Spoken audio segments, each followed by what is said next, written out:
2 weeks before our wedding, I woke up reaching for her hand and found cold sheets instead. At first I thought maybe Lily went for a run. Then I noticed her side of the sink was untouched, her toothbrush dry, no text, no call, just silence.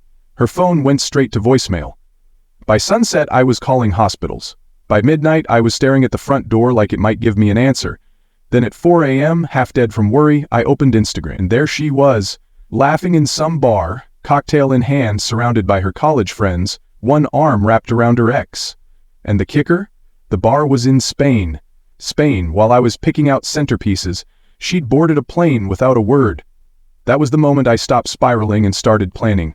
What happened next? Let's just say, she made her choice. And I made mine. Stick around, you'll want to hear how this story ends. I stared at the screen for a long time, thinking maybe I was wrong, maybe it was an old photo, or maybe it was someone who just looked like her. But no, it was Lily, my fiancée, grinning at a bar in Spain, surrounded by her college friends, holding a drink in one hand and her ex-boyfriend's jacket in the other. No text, no call, no note, just gone. I felt hollow, like my mind couldn't make sense of the picture in front of me. This woman, the one I was supposed to marry in 2 weeks, had vanished without a word, and was now partying across the world like our life together meant nothing. I texted her, "I know where you are. Get on the next flight home or this wedding is off." I didn't care if it sounded harsh. What else could I say? I followed up with something softer, told her how disappointed I was, how hurt, how I deserved better. But her phone stayed off. Her parents called the next morning. Her mom sounded broken. Her dad mumbled something about her damn friends. They said they'd try to reach her. I thanked them, but I'd already stopped hoping. I wasn't heartbroken anymore, just angry. Because this wasn't about a missed wedding. This was about respect, and the moment it vanished, without a trace. That evening she finally called. I was sitting on the couch, phone in hand, the TV playing some show I wasn't watching just to keep the silence from swallowing me whole. Her name popped up, and for a brief second, just a second, my heart jumped. Relief. Confusion. A twisted mix of anger and longing. I answered. Hey, she said, like she was calling from the next room, like nothing had happened. She said it so casually, like she'd just stepped out to grab coffee, not vanished off the face of the earth for 2 days, while I spiraled. I didn't even let her finish. "Do you have any idea what you've done?" I said. My voice was shaking, the kind of tremble that comes from holding too much inside for too long. "You disappeared. You left. I thought something happened to you. I stopped." She sighed. Not worried, not apologetic, just annoyed. "It's not that big of a deal," she said. "Not that big of a deal." Those words rang in my ears like a slap. Then came the explanation. Her college friends had planned this surprise trip for months. They told her last week. The flights were booked, the hotels were paid for. They begged her to go. She didn't want to disappoint them. She didn't want to waste the money. She said she deserved it. A break. A fun getaway. "I haven't taken a trip with my girls in years," she said. I sat there, stunned. "You couldn't even tell me?" I asked. "I knew you'd overreact," she replied. Overreact, that word, that tone. I wasn't yelling, I wasn't screaming, but I felt something inside me snap. "So what about the wedding, Lily?" I asked. "What about everything we planned? The deposit, the guests, the honeymoon, my parents, your parents, what about us?" She was quiet for a second. Then, "I'll be back before then. It's just 2 weeks, relax." Relax. Relax, while she drank sangria with her ex. Relax, while I answered calls from vendors and family, asking if we were still on track. Relax, while I tried to figure out how the woman I was going to marry had boarded a plane and left me behind, without a damn word. So I told her, clear as day, "If you're not back by tomorrow, there won't be a wedding to come back to." She didn't scream, she didn't cry. She just said, "I already told you. I'm staying, deal with it." Then she hung up. And that was it. I sat there for a long while, phone still in my hand. The silence came back, thick and mean. I wanted to throw something, yell, cry, but I didn't. I just sat there, staring at nothing, letting the weight of it settle in. The woman I loved didn't just leave me, she abandoned me for a vacation. She chose sangria and club music over honesty and commitment. I'm not proud of what I did next. I let the rage sit, I stewed in it, let it cook down into something sharp and cold. Every time I pictured her, laughing in some bar in Barcelona, clinking glasses, with people I barely knew, I felt it rise in my chest again. This ache had nowhere to go. And that's when I made the decision. I wasn't waiting. I wasn't sitting around hoping she'd fly home with some weak apology and a suitcase full of excuses. I was calling it off. Let her party. Let her post and drink and laugh. But she wasn't partying her way back into my life. The wedding was off. Not because I wanted to hurt her, not because I wanted revenge, but because I finally realized she never saw the wedding as a beginning, just another event. And me? I was done being the background character in my own story. Exploration. The morning after that call, I woke up hollow. Not just tired, emptied, like someone had scooped the heart right out of me and left me lying there with the echo. Sleep had come in pieces, broken by the same sentence looping through my head. I'm staying. Deal with it. Just days ago we were picking out cake flavors, laughing about whether the band should play our song before or after dinner. Now I was staring at the ceiling, wondering how a life built over the years could crack apart in 2 phone calls. I checked my phone first thing like a fool. No messages, no missed calls, no apologies. Nothing. I should have known better. I think deep down, I did. I opened Instagram again even though it felt like pressing on a bruise. And there she was, Lily, on some beach, with her arms slung around one of her girlfriends, sunglasses on, drink in hand, tan line peeking out from her swimsuit like a carefree exclamation point. She looked happy. And that was the thing, I wasn't even jealous, I was furious. Not because she was having fun, but because she looked like she didn't remember me at all. Not the dinners we cooked on rainy nights. Not the ring I saved 6 months to buy. Not the man she'd left behind to pick up the broken pieces of a wedding she'd lit on fire. So I stood up, brushed my teeth, and started making calls. The first was to the wedding planner. Hey, I texted, we need to talk. She responded quickly. Probably thought I had a question about the menu. She didn't know I was about to scrap the whole damn thing. Then I drafted a message to our guests. I stared at it for 20 minutes, deleting and rewriting until my hands hurt. Finally, I typed. Hi everyone, just wanted to let you know the wedding is canceled. Please don't contact me about this right now, I need time to process. Thank you for understanding. No explanation, no drama, just the truth, cut and dry. And then the responses came flooding in. Some were kind. I'm so sorry. Let me know if you need anything. Others nosy. What happened? Are you okay? I ignored them all. That afternoon, Lily's parents called. Her mom sounded like she'd been crying. Well, why are people saying the wedding's off? She asked. I told them everything. The disappearance, the bar in Spain, the phone call, the shrug, the utter disregard for what we were supposed to be building together. Her mom gasped. Her dad just muttered something about those damn friends and said she needed to grow up. They promised to talk to her, but I wasn't holding my breath. If she didn't listen to me, why would she listen to them? That evening, Lily called again. This time, I didn't answer. I watched her name light up my screen until it dimmed. Then came a text. Please answer, I just want to talk. But I didn't want to hear her voice, not when it carried so little weight the last time. The next day I started canceling vendors. The venue, the florist, the photographer. Each call felt like a stitch being pulled from the quilt of a life we'd planned together. And yet, it felt good. Cathartic. Like finally exhaling after weeks of holding my breath. Some were kind. Some charged me cancellation fees that made my stomach turn. But I didn't argue. I just let it go. By late afternoon, I was down to the last task, packing up her stuff. That was the hardest part. Her clothes still smelled like her. Her books still had notes in the margins, little post-its that said things like, "This made me think of you." It felt cruel, tossing that version of her into a box. But I did it. The mug she loved, the sweater I always teased her about, the stupid ceramic fox she insisted belonged on the coffee table, it all went into storage, out of sight, out of mind. That night, her parents called again. They'd gotten through to her, they said. She was upset, wanted to come home. Just give her a chance to explain, her mom said, voice cracking. "She loves you." But love isn't enough. If it were, she wouldn't have boarded a plane without saying goodbye.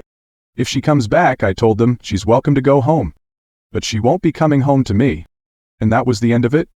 No yelling, no begging, no one is storming down airport terminals. Just the quiet understanding that something sacred had been broken. And this time, I wasn't the one trying to fix it. Climax. 2 days later, she came back. It was early evening. The sun was setting slowly over the rooftops, casting long gold streaks across the front yard. I was sitting at the kitchen table, nursing a cup of coffee gone cold, when I saw her car pull into the driveway. Same silver sedan. Same dent on the back bumper from that time she backed into a shopping cart. The trunk popped open. A suitcase sat inside. She was coming home. Or at least, she thought she was. I didn't move. Just watched through the slats in the blinds as she got out, brushed her hair from her face, and walked up to the door, like it was still hers to open. She knocked. Once, then twice. "Ethan?" Her voice was soft. "Please, let's talk." I didn't answer. She knocked again, louder this time. "I know I messed up, just open the door." I stayed still, silent. Then came the pleading. "Ethan, we can fix this," she said, voice cracking. "We can make it right. Please." She was crying now. I could hear it in the way her words stumbled over themselves. And for a second, just a second, I almost got up, almost turned the knob. But then I remembered. I remembered waking up to an empty bed. Remembered pacing the floor at 3 a.m. with no word, no message, no hint of where she'd gone. I remembered the photos of her on that beach, drink in hand, smiling with friends like we never existed. I remembered the call, her shrug, her words, "Deal with it." And that was the thing, she'd made her choice. I walked to the door, put my hand on the frame. "I already told you," I said, voice low but steady. "The wedding is off, you made your choice, now you live with it." There was a pause. Then the sobbing started. It wasn't graceful, it wasn't quiet. It was raw and broken and loud, the kind of crying that comes from a place deeper than pride. It hurt to hear her like that. I'd be lying if I said it didn't. But I couldn't open the door. Not because I didn't love her once, but because I finally loved myself more. Eventually the knocking stopped. I peeked out the window. She stood there for a moment, shoulders shaking, wiping at her face with the sleeve of her sweater. She looked so small, so unlike the woman who'd left for Spain, like our wedding was an inconvenience. She walked back to her car. Yeah, and drove away. I watched until the taillights disappeared down the street. That should have felt like a victory, but it didn't. It felt like standing in a burned-out house. The fire's gone, but the smoke's still thick in your lungs. That night, the messages poured in. Her friends, her family, even a few of our old mutuals. "She's sorry," they said. "She wants to explain. This is talk to her." But I couldn't. Not yet. Maybe not ever. Because no matter what she said now, nothing would change what she did. Love, real love, doesn't vanish the second something better comes along. And trust? Well, trust dies quietly. One unanswered call at a time. One selfish decision at a time. One deal with it at a time. And once it's gone, all you're left with is a locked door. And the silence on the other side. After Lily left that day, the silence in the apartment was so loud I could hear the hum of the fridge like a church bell. I sat there, watching the sunlight shift across the hardwood, wondering what I'd done, wondering what came next. The wedding wasn't postponed, it was gone. Finished. And so were we.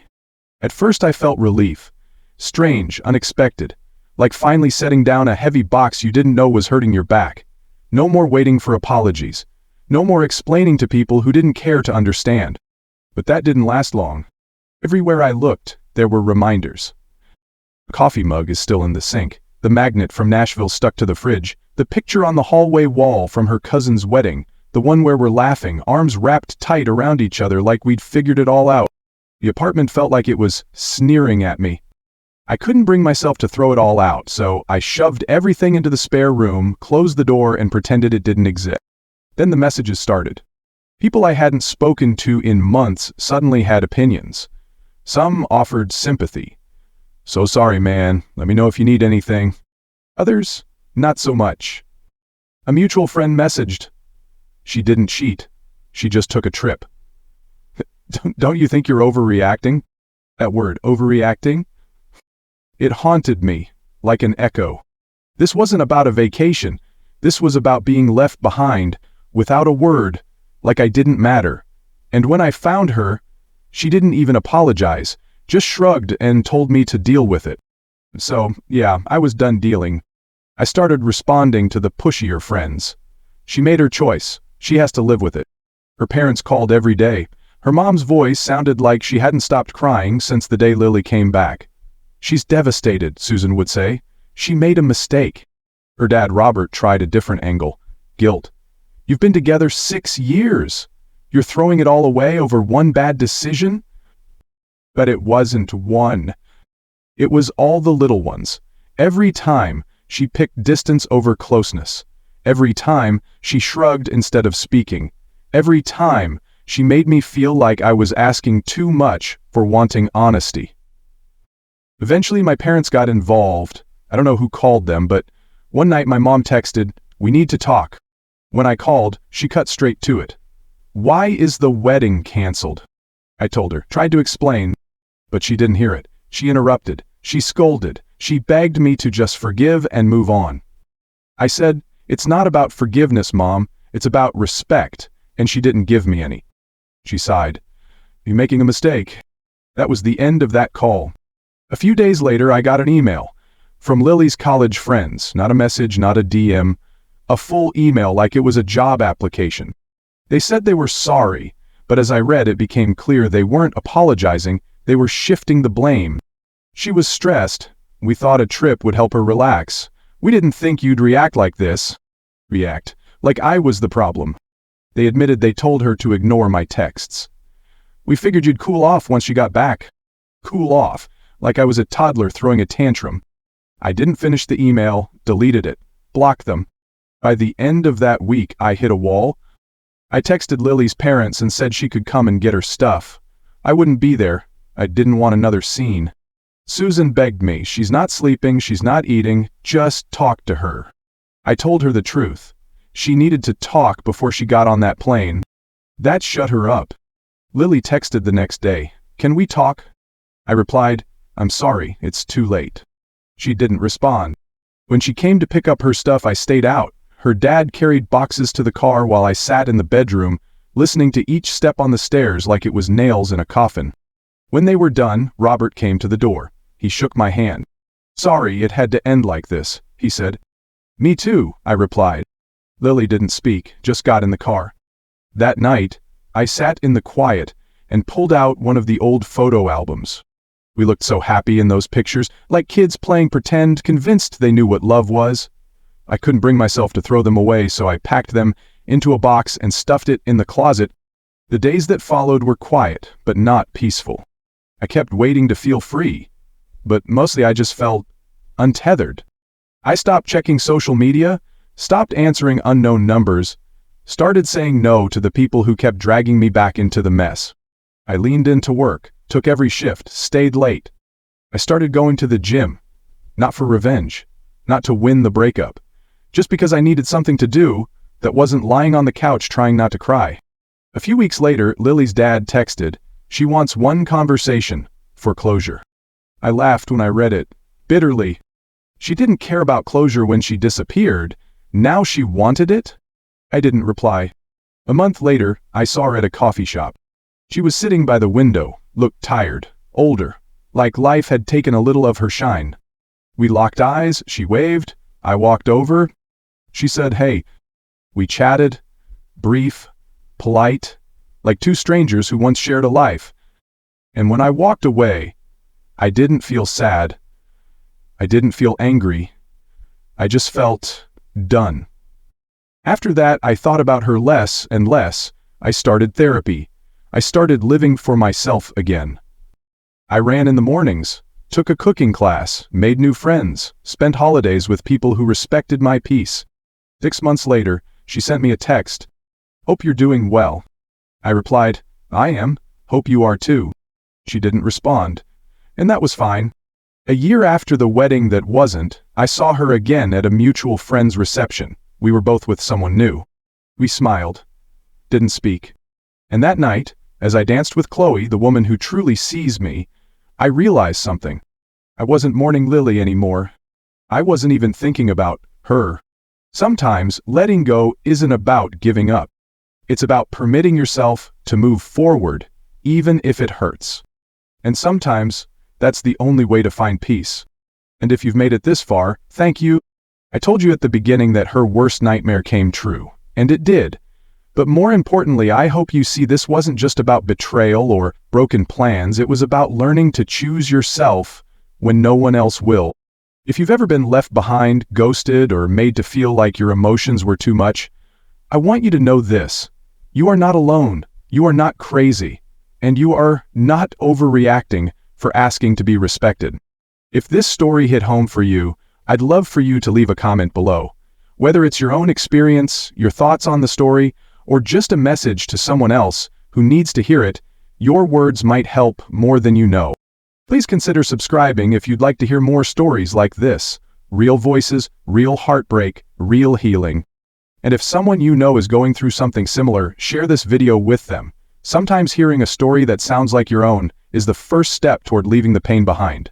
Thanks for being here. Until next time, take care of yourself.